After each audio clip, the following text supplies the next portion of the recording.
everybody, and welcome back to my channel, Life with Patty. Glasses always have a glare in here. I don't know what to tell you.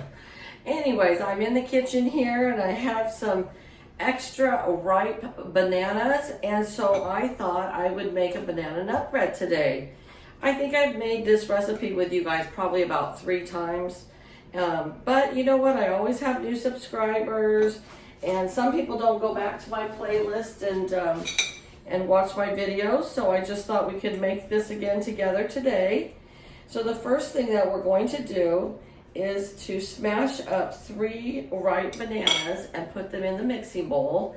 My grandson loves to make banana bread with me, or anything with bananas, because he likes to smush up the bananas, and he's only 3.5, but you know, that's something that he can do. So if you have children, little ones, or if you have grandchildren, this is a great recipe just to do with the children because they can help you.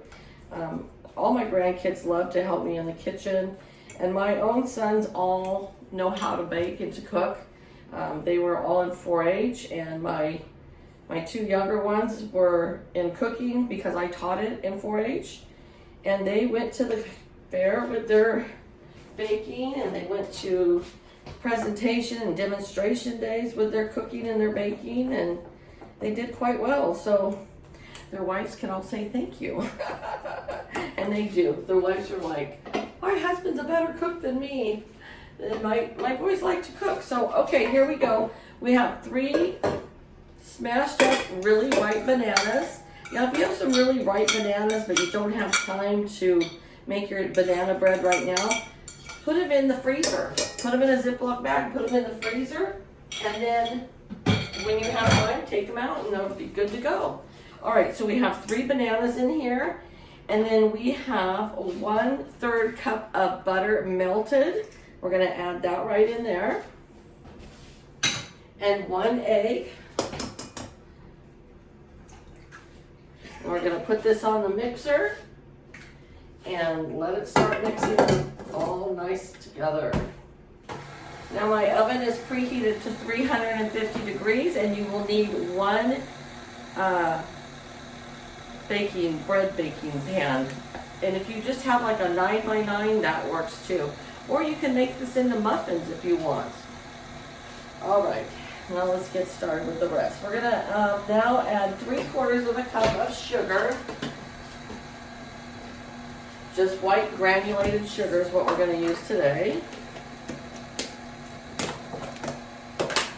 These are always things that I always have on hand, so you know, if we got ripe bananas, I usually have everything else in the pantry to make a banana bread.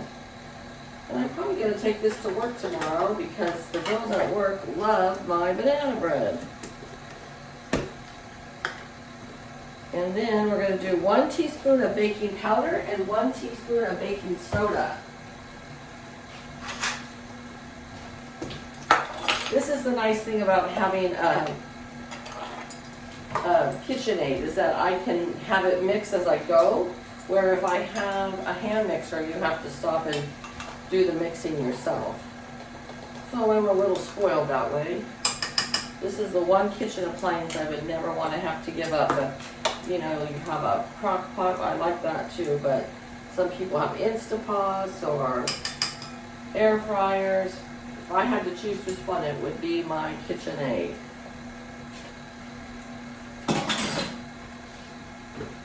All right, and then we are also going to add 1.5 cups of flour.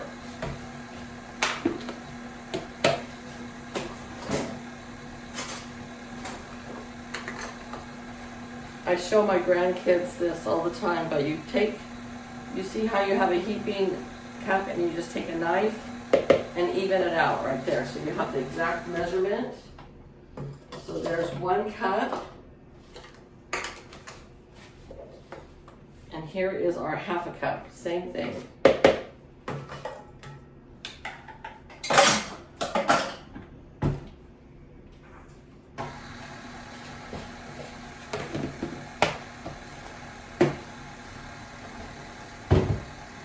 I took out the whole set of cups just in case, so I wouldn't have to keep opening and closing the drawer. Now, Isn't this a beautiful loaf pan I bought? That's so pretty, isn't it? Makes the prettiest banana bread, pumpkin bread, anything. Makes a pretty bread.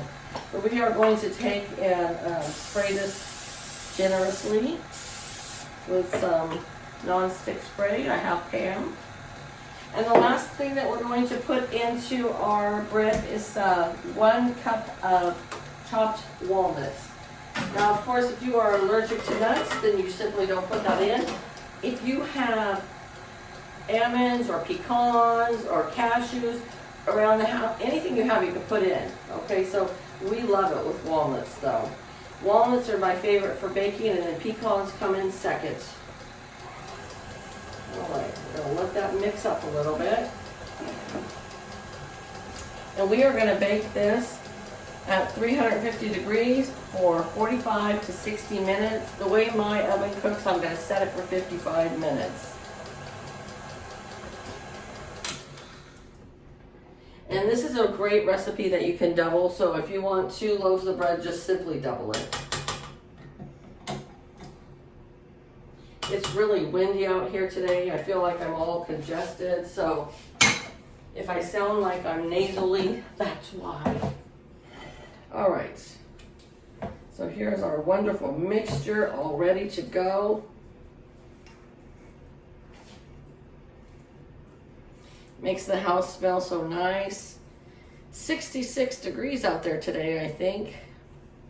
But it's windy, like I said. I was gonna go out and work in my yard. Oh well, it makes my allergies even worse. So I'm gonna put this in the oven for 55 minutes, and then I'm gonna let it cool. I'm gonna flip it over and let you see how beautiful it comes out, okay? So I'll see you in a little bit.